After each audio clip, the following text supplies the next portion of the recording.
The world of Bleach has multitudes of amazing characters that we're all dying to see once again in the 1000-year Blood War arc, and one of them is none other than the royal leader of the Sixth Company, Byakuya Kuchiki.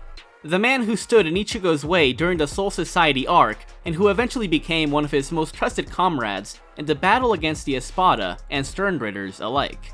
What is his story, his abilities, his best feats, and most importantly, how does he stack up in comparison to the other captains within the Gotei 13? Well, let's go ahead and find out as I go over this widely popular character. This video is sponsored by Tokyo Treat and Sakurako, monthly Japanese snack subscription boxes. So what is Tokyo Treat? Well, it is a monthly Japanese subscription box full of the latest, exclusive, and seasonal snacks, such as Japan exclusive cookies and ramen. While Sakurako is a monthly Japanese subscription box full of authentic artisan snacks, these boxes come with many delicious choices, and the boxes have a new theme every month, so you'll certainly find their service to be fresh and surprising every time.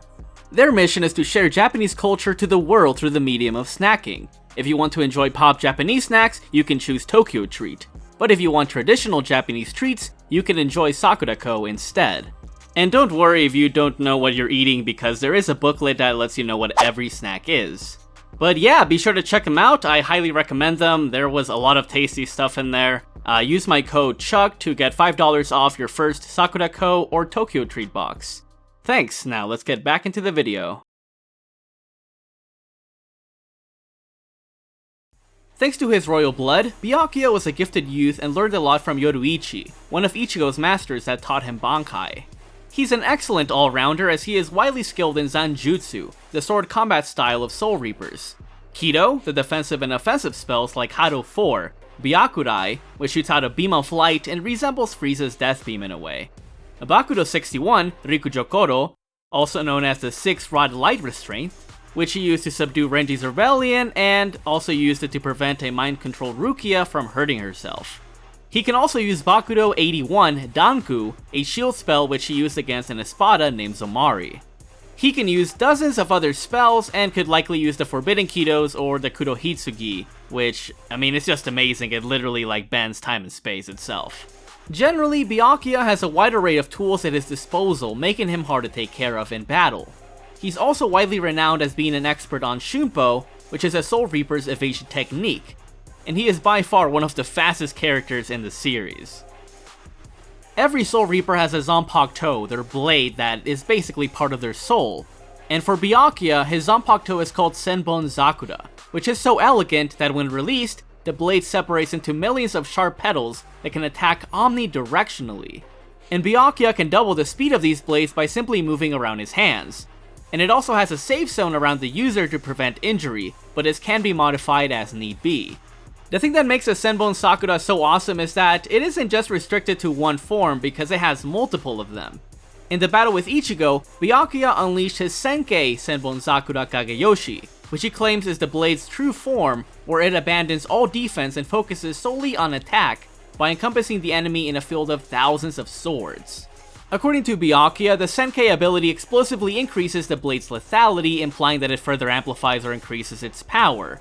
Which is very interesting because according to Yoruichi, a Bankai has a power of 5 to 10 times stronger than a Shikai.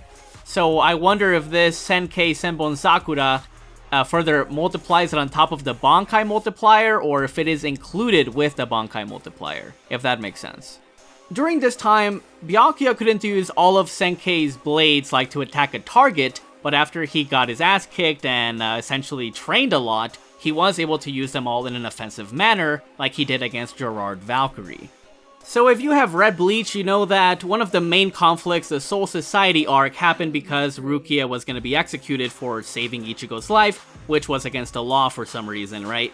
And Byakuya stood in defense of this law and was going to be like, yeah, my sister's gonna die, but it's the law, I have to enforce it. So that is why Ichigo decided to fight him, and that is where we get one of the best fights in the series, which is Ichigo against Byakuya. Anyways, this battle was crazy, and, you know, they were going toe-to-toe for a while, but eventually Ichigo was getting the upper hand because he did have superior speed with his Bankai, and Byakuya was finding it really hard to land a decisive blow on him, and even when he launched like his millions of petal blades at Ichigo, he batted all of them away like it was nothing, and Byakuya was in trouble for sure. Unfortunately for Ichigo, since he was leaking out so much spiritual pressure and his body wasn't used to that yet, it basically taxed his body and it made him really tired to the point that he lost a lot of speed, and Byakuya was able to basically win that encounter right then and there. But then Ichigo was like, oh wait, plot power up, and you know, it is obviously the hollow mask that was, you know, trying to come out of him, and with this, like, he slashed at Byakuya, and even though Byakuya basically lost the battle as a whole, he was still able to take multiple Getsuga Tenshos that were amplified by a Bankai hollow mask Ichigo. So this speaks like volumes about Byakuya's durability. But then Ichigo regained control and he's like, okay, like, that was not me, that was literally just a fluke, like, let's do this, like, in style. So they charged up their final attacks, and this is where Byakuya uses another form of the Senbon Zakura, which is called Shuke Hakuteiken, which looks damn elegant. Which was unable to pierce Ichigo's final attack, but he still gave him a really tough fight. Once again, it's unclear if this ultimate form of Senbon Zakura further multiplies Byakuya's cutting power or if it's included with the Bankai multiplier, but if so, this means that Byakuya's, like, attacks are certainly more than 10 times stronger if we're going just off the regular multiplier, and it would make sense going by later feats. Regardless, he was still relative to Ichigo and would scale to his feat of countering the Sokyoku Blade, which according to Aizen and the guidebooks, has the power to destroy the Serite, which is an immense city that resembles a country. Following his defeat, Byakuya reveals to Ichigo that he basically didn't try to stop Rukia's execution because it was against the law, and he claimed that if the royal families didn't uphold the rules, then who would? And as much as it pained him, he was ready to, like, basically let his sister go, and one may think that Byakuya was being unreasonable, but the whole reason that he vowed to not break the rules again was because he broke the rules at first, because he married someone from the Rukongai, which is basically, like, not where the nobles live, right? So because he married someone that was outside of a noble class, this was seen as taboo, and Byakuya was like, yeah, like, I'm not gonna break the rules again. Over time, though, he grew closer to Rukia, treated her with love and respect, you know, he wasn't, like, a anymore. He was still, like, pretty apathetic, though, which is what I love about him as well, but he also accepted Ichigo as a comrade, and, you know, that's always awesome.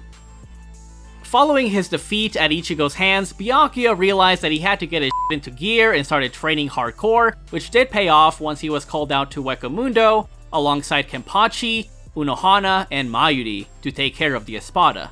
Anyways, Byakuya pulled up to Zamadi, who was about to kill off Rukia after her battle with Aroniero, who was another Espada. And this Zamadi fool was really nasty because he was not only like the fastest base Espada, but he was also the fastest Sonido user, which is kind of like the equivalent of Shumpo. And he also had an ability which allowed him to control people by placing a stamp on them using his eyes, and can further amplify this amount by using his Resurrección, which is basically like an Espada's equivalent to a Bankai. And without a second's hesitation, Byakuya, as soon as he was hit by this attack, he was like, hell nah. That shit, I'm gonna slice my own tendons off so I don't, like, hurt myself, right? And he did that. But honestly, who was really worried in this battle? I mean, Byakuya just, you know, releases Senbon Zakura Kagayoshi and sliced him apart like it was nothing, and he really only killed him because he dared to hurt Rukia. But anyways, it was a really good fight because it showcased that Byakuya really does care about his sister. Yeah, Zamadi was only the 7th Espada, and as such not the strongest one by far, but he was still the fastest one as revealed in the guidebooks. At least it would apply to base at least. I don't think that Zamadi would be faster than 2nd stage Ukiora, but I mean, you can interpret it that way, but let's just say that he's at least faster than the other base Espada, which is still really impressive given that Stark was nasty enough to keep up with Shunsui, who is also really nasty at Shumpo. So yeah, this would just further amplify that Byakuya is a really fast character if he's able to keep up with this fool like it's no problem. And to further cement that Byakuya like really trained his ass off, he was able to defeat Yami alongside Kenpachi. And this is really crazy, and for some people, like, this might not be really believable, But Yami is actually the strongest Espada, at least in terms of raw power, right, if you want to put it that way. Because, I mean, he is the number 0, and he literally stated, like, he is stronger than all of these. Yeah, he doesn't really know how to sense spiritual energy, but, I mean, he stated it, and it is pretty accurate because the guidebooks say it as well. And, I mean, you could argue that Stark or Ulquiorra could beat Yami because they're faster or, like, they're more intelligent. That's something else for another day. What I'm trying to get at here is that Byakuya was taking this battle really lightly against Yami, right? Like, he didn't even seem really pressed. I mean, he used his Bankai, but he wasn't, like, worried in the battle, right? Byakuya went from getting his ass beat by Ichigo to fighting an Espada who is way more powerful than the Grimmjow, who beat the hell out of a Bankai Hollow Mask Ichigo, who was already stronger than the one that beat Byakuya. So, yeah, he trained his ass off for sure. Oh yeah, and something really interesting is that in the battle, like, Kenpachi was basically telling him, hey, like, Byakuya, you finish him off, right? You do it, you know? And Byakuya was like, why are you, like, a barbarian like you telling me what to do, right? And Kenpachi is like, what? Like, what you say, you know? Like, you wanna, like, throw down hands? You wanna, like, go in, or what? And then Byakuya was like, yeah, bro, let's do it. Let's do it right now. And they started clashing, and Kenpachi even says, I've always wanted to have a fight with you. And this kind of, like, implies that they have, like, a rival-esque, like, relationship in a way. And I don't think this is far-fetched at all, because in the 1000-Year Blood War arc in the manga, when Unohana is talking to Kenpachi about rivals, she actually has Byakuya, Ichigo, and Renji in mind. I'm not gonna say that Byakuya was stronger than Kenpachi during this time, but I would say that they were at least very comparable to each other. And that is really huge. Okay, now we get to the Fullbringer arc, which is basically where Ichigo had to deal with another, like, substitute Soul Reaper. You know, the Fullbringer arc, not really that important, but there was a really cool character who was Kugo Ginjo's right-hand man, known as Shukuro Tsukishima, who had a really overpowered ability that allowed him to basically insert himself into someone's past, and could basically manipulate them going off of that. And while the stage was set and before the battle began, Byakuya was like, it was a really good thing that I'm your opponent because, you know, Ichigo would give you compassion and Kenpachi would just rush in like a moron and I don't know what would happen, but he says, like, it's really good that I'm your opponent. And Byakuya is like, I'm just gonna keep my distance, I'm not letting you touch me, bro, keep that shit away from me, please, you know? So they were, like, straight up on quarantine mode, like, you know, even before it was, like, necessary. But yeah, he didn't want to touch him. But unfortunately, Tsukishima did have hands, and he eventually did grab a hold of him and inserted himself into his blade, and claimed that basically all of Byakuya's abilities and techniques would not work on him because he had seen all of them before. But this is where it gets nasty because Byakuya doesn't care if you know what his abilities are. But generally, it was a really good fight. Tsukishima was pressing Byakuya, but it seemed they were pretty equal up until Byakuya was forced to reduce his, you know, safety area, which, as I mentioned, you know, he has like this radius around him that protects him from his own blades, but he can basically modify it to be smaller and smaller, which allowed him to hit and pierce Tsukishima's chest and basically win right then and there. But anyways, after that, Ichigo beat Kugo Ginjo, and everything was fine and dandy up until the Stern Ritters came, and that was not really nice for Byakuya. So during the initial invasion, a bunch of crazy went down, a bunch of people died, and the one who called dibs on Byakuya's Bankai was none other than Asnod, the creepy-ass Stern Ritter that strikes instinctual fear into his victims. And unfortunately for Byakuya, he was cut down by his own Bankai. Pretty ironic, right?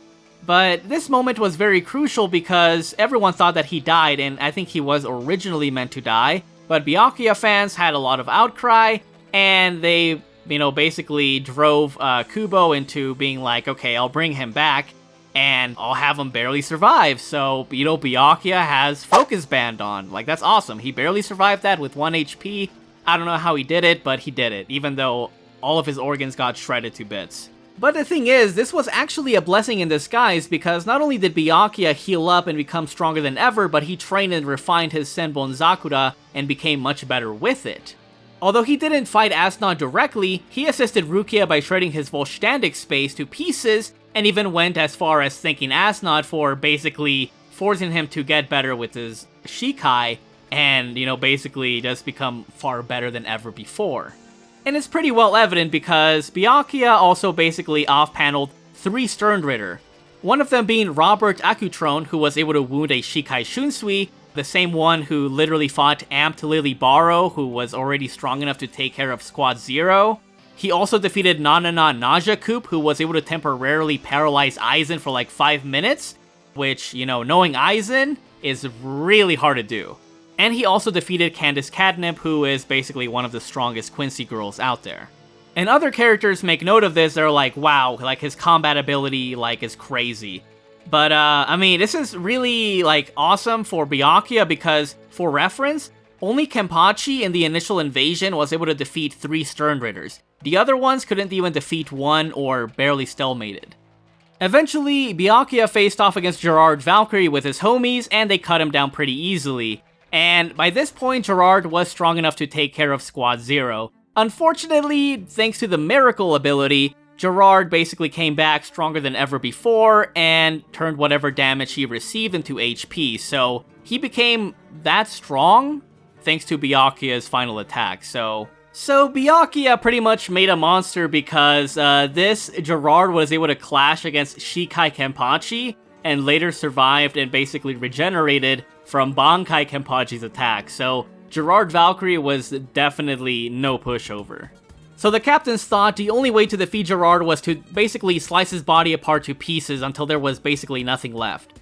And in combination with Toshiro's ice, Byakuya unleashed his Senkei Senbon Zakura Ika Senjinka to slice Gerrard Valkyrie into chunks. And it seemed to work, right? Like they killed him, but no, Gerrard Valkyrie came back and became even stronger than ever before. So, you know, they couldn't beat him, but they still put up a really good fight. And I mean, if even Bankai Kenpachi, like, had to help you and you still didn't win, like, you tried your best. Like, they had Kenpachi on their team. Gerrard Valkyrie is just way too nasty, but, you know, that fool is basically Doomsday. What can you do? In conclusion, I would say that Byakuya, you know, due to him being shown as being comparable to, you know, Kenpachi and also, like, Toshiro's refined Bankai, I think that he would be, like, in a tier I would call a pseudo-war potential, you know? That increased a lot in power. They could take care of, like, the really elite, like, Stern Ritters, but they weren't quite there at the God tiers yet, but I'd say that he is at least above Sajin Komamuda and Soifon, Kensei, you know, just to name a few. To be honest though, I still see Kenpachi and Shunsui as being above him because they do have better feats, and Kenpachi is just a monster. Like, he's on a whole other level, but I mean, they are still within a comparable tier. I do think that, speaking of Kenpachi, me and Clyde did do a video on Kenpachi versus Byakuya, so if you want to see that, you know, definitely check it out. We go pretty in-depth on it. But anyways, I think that Byakuya, I think he's one of my favorite characters. I love the symbolism that he is supposed to represent, like, Soul Society's, like, laws, and how Ichigo really disliked that. He wanted to change that, and Byakuya changed from that, you know, from that whole encounter, and decided to grow more close to, like, his sister, and was more of a chill character. So I think he was very fleshed out, you know, and I like his character development. Definitely a cool character. And with that, you know, I just wanted to thank you guys for watching the video. Please check out Sakurako and Tokyo Treat if you want some really nice goodies. And yeah, I will catch you thoughties next time. Please let me know what character you would like me to cover more in depth, and I will get onto that as soon as possible. Thanks, and have a good one.